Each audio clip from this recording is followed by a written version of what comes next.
Welcome to the Intentionists podcast, where we explore the interplay between intuition, spiritual health, and everything in between. I'm your host, Aimee Schreiber. And I'm Hillary Zwallen. Our intention is to create a dialogue that inspires you to consciously forge your path with curiosity and compassion for life and its mysteries.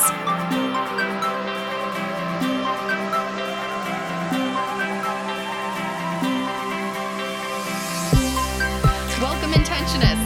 This is part 2 of our interview with Yin Yang expert Maria Abad. And it's also episode 20. Hooray! That's a big milestone for Aimee and I. So last week in episode 19, Maria talked about Taoist yoga, and I learned a lot about where the India traditions of yoga intersects with the Chinese traditions of yoga. And it was very educational for me, and I feel like I know a lot about this space. So it was really, I really recommend listening to that. If you haven't listened to part 1, you can listen to them out of order, but I would recommend going back and listening if you're interested in that. She talks Ayurveda. She talks Chinese medicine, and Maria is just a very well-spoken, knowledgeable person. So today in episode 20, she talks with Aimee about the mythology of the Huichol Tribe and her time living among them in the Sierra Madre mountains of Mexico. She recounts her experiences in traditional Peyote ceremonies and how their traditions as a tribe are evolving today under the threat of destruction of their sacred sites as well as the peyote plant. They discuss symbolism, the power of group rituals, and allowing the natural world to be your teacher.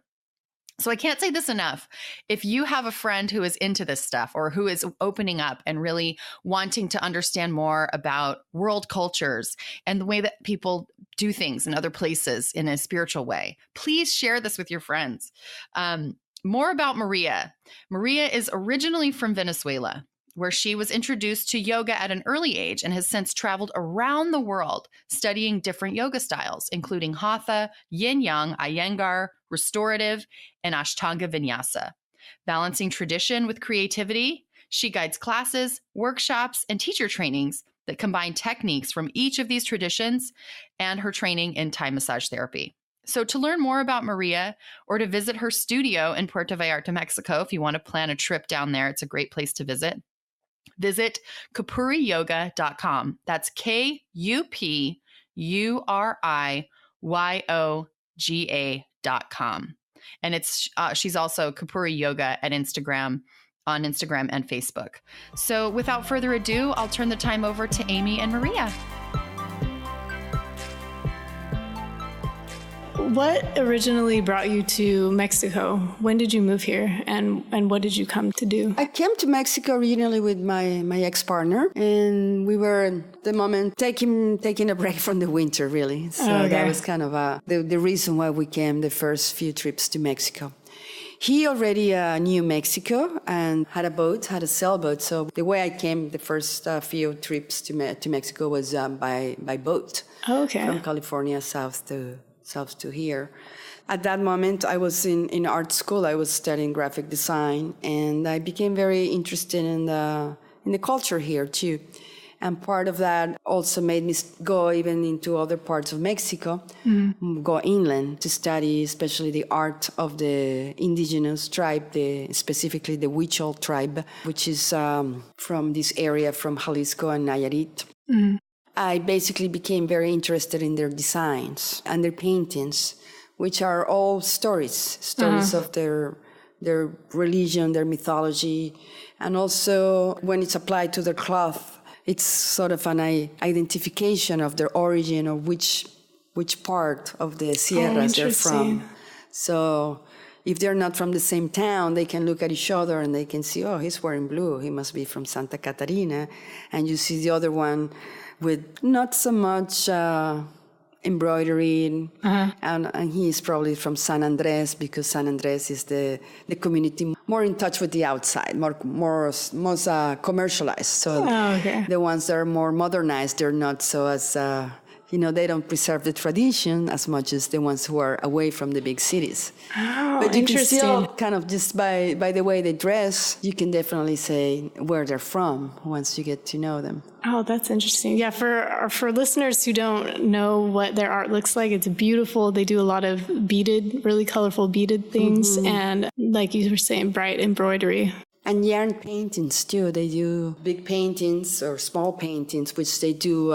First, they use beeswax on a wooden board. Oh. And then they use yarn of many colors. And with the yarn, they draw their stories, their mythology.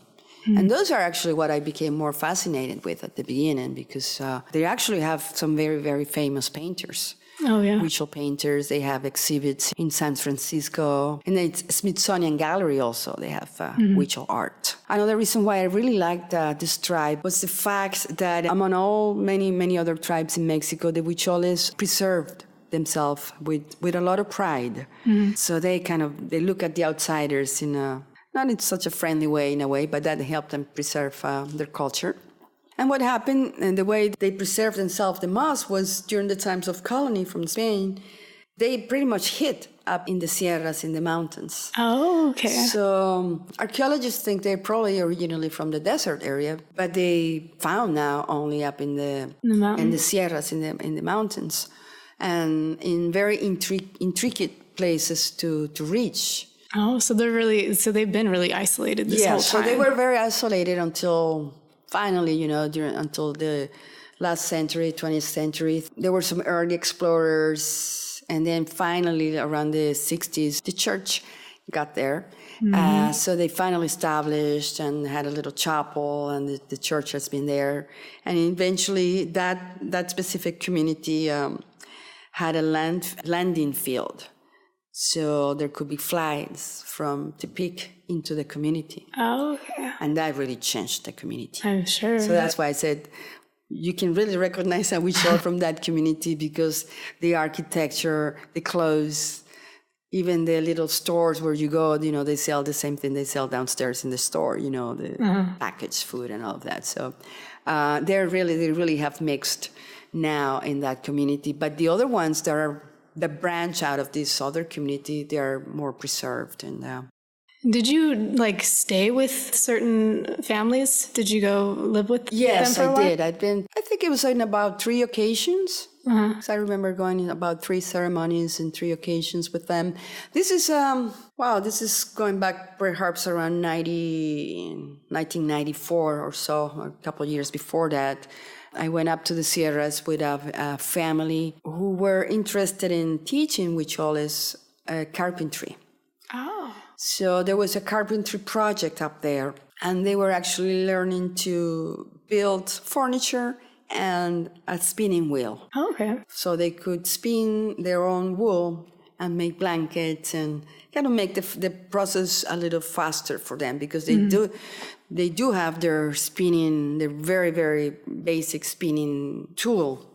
But it really takes a long time to do it. It's almost by hand, right? Yes, completely by hand. Wow. So it's just like rubbing the hands with a little stick, and they spin that way. And so that takes a long time. So this couple that was teaching them to make the spinning wheels, the process, it's still done by hand, but at least better productive. And the idea was not to just sell them a spinning wheel, but teach them how to make a spinning wheel so they're not dependent on buying them all the time. And the project worked for a while, worked for some years. I probably got involved in something else. I stopped going up there to the Sierras, but that's how I started going up there. So we were very welcomed. Oh, really? That was part of the thing. We were very welcomed because everybody wanted to learn into this carpentry project. And there were other projects. There was a doctor who had the project to build latrines for them, to teach them how to build latrines so there will be more hygiene in the area. And it was a period perhaps of 3 or 4 years. So I went on and off with them, and sometimes to bring some goods or just to stay there. And I had the chance to go to a couple of their ceremonies too. And it was very interesting because for that I had to get dressed like the women do over there. Really? So they sew my dress and my head dress, everything. I was all dressed like them. And during the ceremony, they asked me to do the dances with them. And so it was very, very unique time. Yeah. Something that, we were very few outsiders. Right, because I would imagine that there would be a lot of distrust for... Yes, they didn't like people from the outside at those in those ceremonies. So we were about 4 or 5 people from the outside. Okay, and wow. the rest was with them. Yeah, that is a unique experience. Yes, yeah. Is there a certain aspect of their mythology that you found really interesting or that you... Well, it's funny how it's all the same, as I always say. They also, I don't know if you're familiar with the symbol of the god's eyes. The Huicholes are the ones who do this craft. The triangle, right? It's like a diamond shape, more than triangle. A diamond shape with the 4 corners, which is the logo of my studio, Kupuri. So they have these 4 directions, and the center is the 5th direction, which is the center, the self. Okay. So it's very interesting. At the end, they're talking about 4 directions. And 1/5 one, which is the self. It's interesting for me how, and this happened, how I put it all together one day. It's like my 2 passions of yoga and the Huicholes and their art. I was actually in a concert in Mexico City for the preservation of the culture. It was against actually mining in this sacred land. And this is about 6 years ago. And at that moment, I realized that they talk about 5 directions, and I talk about the 5 elements. And that's how the whole idea of naming my studio Kupuri came up, because I was thinking, well, this is really like putting it all together. And that literally translates to what? Kupuri translates to soul. Soul in the Huichol language. In the Huichol language, yes. We call it Huichol, but their native name is Virradica. Virradica. Yes. That's very different. That's how they call among themselves. Huichol is the name the Spaniards gave them. Oh, okay. Yeah, that's interesting. I just barely, I should have realized this before, but I just barely realized that that's the case for most of the indigenous tribes that we hear about. Their name isn't what they call themselves. Yes, yeah. Can't remember exactly what is their name of the real name, but I know that that's the case for Blackfoot tribe or Blackfeet. And then Navajo too. I think their Dene is their actual name. Yeah, that's interesting. Yes, in Venezuela also we have, in Spanish we call them Guajiros, but they call themselves Guayú. Oh, okay. Guayú, and they are in the border with Venezuela and Colombia. Oh, okay. Yeah. So yes, I think probably the Spaniards named them, like I read in an anthropology book of the Huichols, they were living in the area where the huichazales grow. Huichazales is a tree that has many spines and it's thorny. Oh, okay. Tree. So Huichazales, Huicholes. So that's how they named them, like the people from those trees, in a way. Oh, okay. So that's probably how this type of names generate. Interesting. Yes, yeah. Their name is Virradica, and they're very proud of that. So when you call them Huichol, they don't like that so much. They prefer to be called Virradica. Good to know. Yeah. Do you know very many other words? Were you able to communicate with? A little bit. It's a simple language. I'm talking about 25 years ago. I forgot most of it. But, I knew, what is your name, or do you want water, or my name is this, or I'm going there, or male or female. They have, It's a little bit like in Spanish, like male is uka and woman is uki. So that phrase will be before anything, Oh, okay. If it's female or if it's male, and things like that. So it's a prefix. Prefix is the word I'm looking for, yes. So things like that, young or old, very basic. Interesting. But they were glad that somehow you could communicate with them, and especially the women, because Spanish is it's a business language. So most men do speak Spanish. They go out, they sell their craft or their works outside of their village, but women don't. So the women are not exposed to Spanish as much as the men are. Okay. Yes, and their lifestyles is I mean, their clothes are beautiful. That was one of the things that attracted me also about them, the way they dress, and the women with the skirt. It's about 5 meters of fabric just to sew the skirt. So it looks like they have big hips. Even the skinny woman looks like she has very big hips, but it's all the fabric that wraps around. And then when I wore that also, I was like amazed how they handle this, walking in the desert, walking up in the heels and the skirts, and all of that. They're genius at it. And they have a lot of pride for their culture, and I think that's what has helped them to preserve it. Nowadays, the big issues are, like I said, mining. It's a big issue because the most sacred place for the Huicholes, it's in the desert of San Luis Potosí. It is called the Cerro Quemado. Okay. But the Canadian companies are acquiring the rights to mine the Cerro Quemado for minerals. Some people say there's even uranium in there. I'm not sure, but so it's there are many interests in mining that, and there's another hill. It's called Caullumari Hill, which is the sacred deer hill.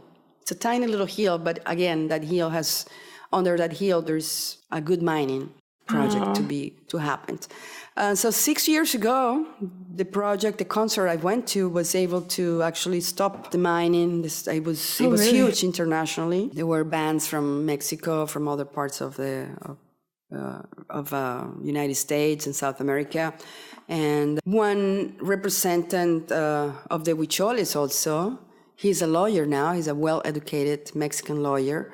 So he presented the case to the United Nations, and he's traveling the world presenting this case against the mining. Hopefully, it will be stopped, but it's really hard to fight against those type of interests eventually. It is, yeah. That's why I was surprised that the concert actually worked to raise enough awareness for it. Yes, That's hopeful. That was hopeful. It was amazing. We cried so much. We just when it stopped that year, we actually did it. But who is to say, when there's money in between and lots of money in between, lots of interest, and especially corrupt governments that perhaps will accept the bribe, it will be the loss of the culture, because in this desert is where the peyote grows, and that is the origin of their religion, the peyote religion. So if they cannot have the peyote, the whole religion will disappear.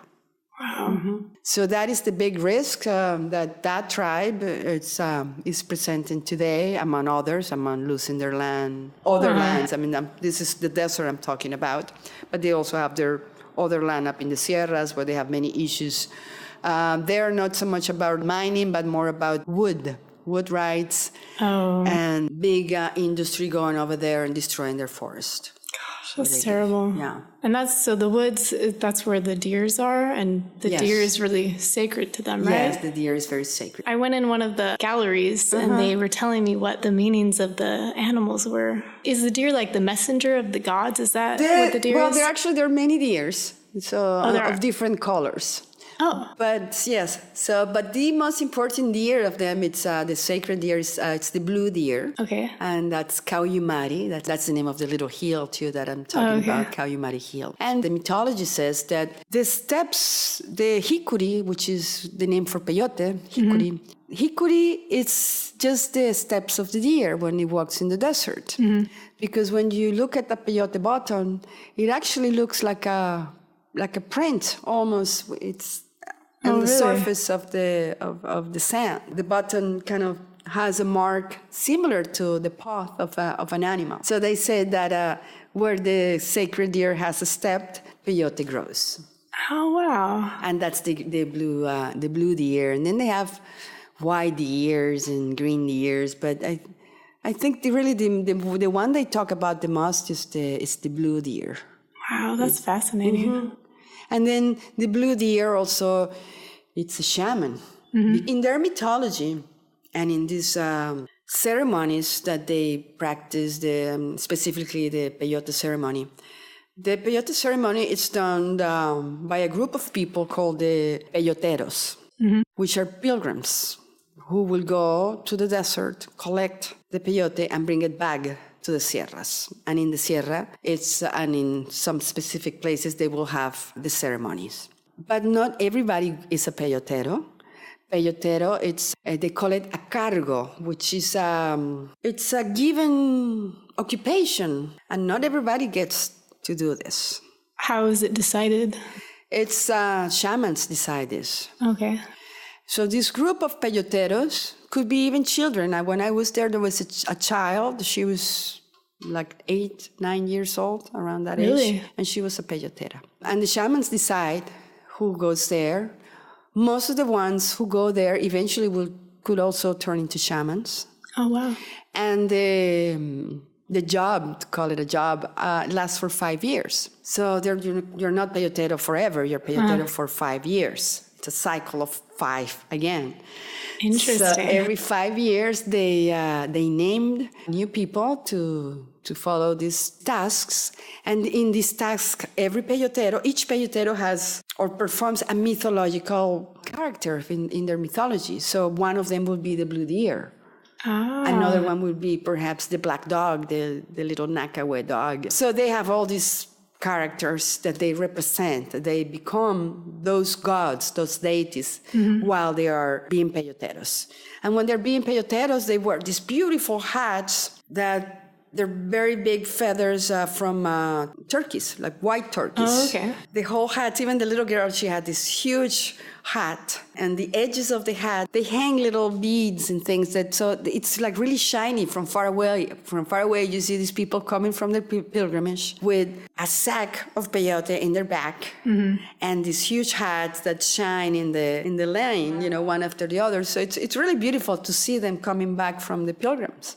Wow. From the pilgrimage. Well, when they're allowed, because again, the government gives them a lot of hassle to go and collect it, even though they do have the right as a tribe to collect peyote. They're the only ones who have the right because it's their religion, it's their native right. Yeah, sometimes they're persecuted for that.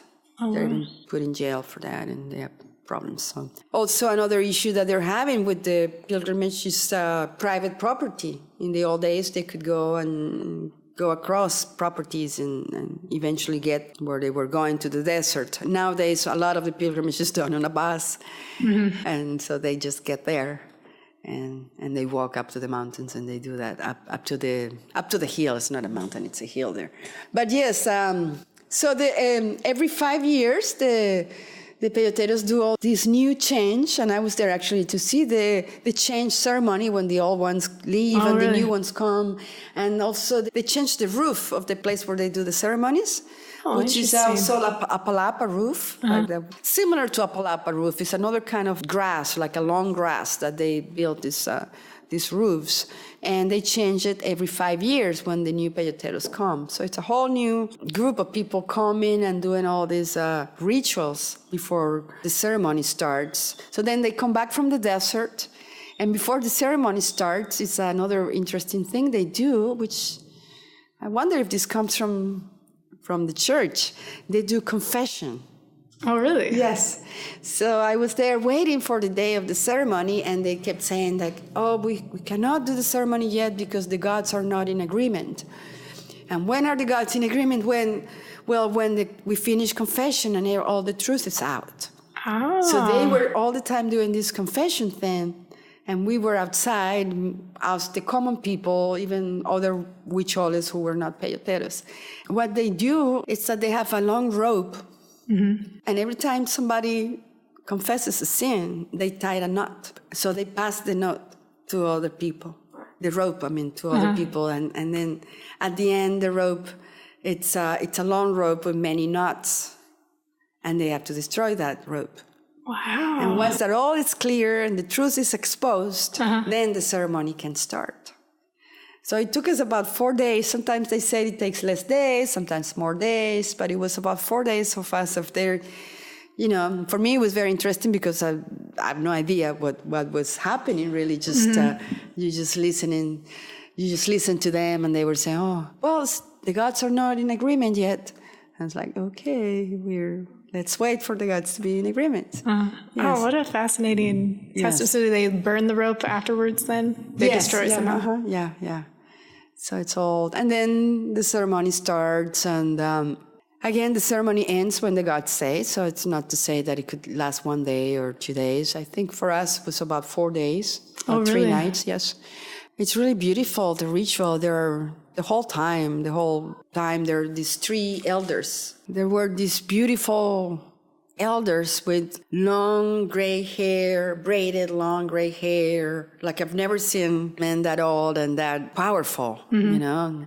And they were, of course, dressed in their most beautiful gowns. So the 3 of them were seated together in their shaman's chair. There were 3 shamans, of course. They were the 3 most powerful shamans of the whole tribe.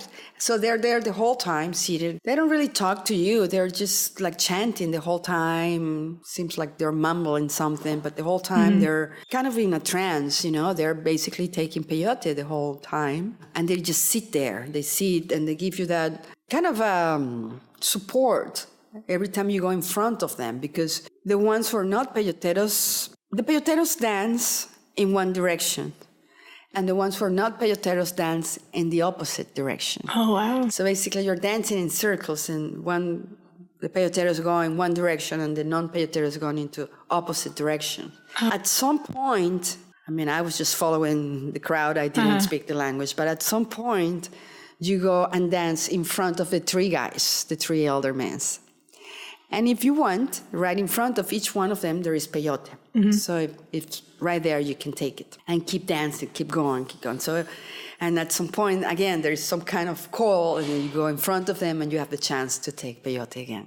Oh, okay. So that was part of the dance. It seemed like an endless dance once you are in it. I realized that I had blisters in the sole of my feet, like huge blisters. From dancing. You're dancing in the sand, you know, and in sandals, in the sandals they were, the huaraches. But to be honest, I was just in the trance, just like they were, just dancing, saying the same chant. There's some kind of chant that you're saying as the dance, and there's a very primitive violin they play also during the whole ceremony. So you're in a way in a trance, and of course you take your break, you go out for a while, you go to the bathroom, hardly eat, to be honest. And at some times, you know, especially at night, it was very interesting to see it, because there was a fire of the night, and the dust, after 3 days of dancing in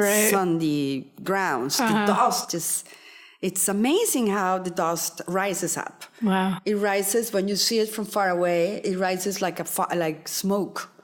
It looks like smoke from far away. Oh, and actually, that was a beautiful thing. One of the shamans, one of these guys says, you have to dance so you lift the dust for the gods. This dust is an offering to the gods. And being there was sort of hard sometimes because of the dust, to breathe, to dance there. You had dust in your eyelashes, in these little hairs in your nostrils. Everything was dust. And you touch the face, and there were no mirrors around to see, but I touched my face, and I could feel my eyebrows and like hardened from with dust. And you would look at other people, and everybody had dust. So I would imagine I looked the same, you know. So that was part of the struggle to be there too, and a part of the ceremony too, to It wasn't just this whole comfortable dance party. It's not a trip. You know, it's not just getting high on peyote. No, it's a serious ceremony. All right. And of course, peyote, I call it's a teacher. You know, there's some moments when you stay away from that and you sit down, and so much clarity comes into your mind. Just being present there. It's not a fun thing. It's just it's a learning experience. It's a serious thing. That's interesting, because I went back some years later, same place, same ceremony, but they got a little modern about 5 years later. So the ceremony changed. This whole thing with the dust changed, because now they had a hose. Oh. So they were watering down the soil, the ground, and when you danced, the dust didn't lift. It was more hygienic. There were less allergies, less diseases, and the doctors were happy for that. But that whole struggle that we experienced, that probably will never happen again anymore. Just because something changed, you know, something modern came and changed It's they're happy. They said that they get less sick because people get very sick there. You're just breathing dust and it's not really hygienic around. But it was very different for me that other ceremony. It was like, where is all this magic that the dust? It was like you were dancing with a ghost almost. You just you couldn't see that well because there was all this dust and smoke around.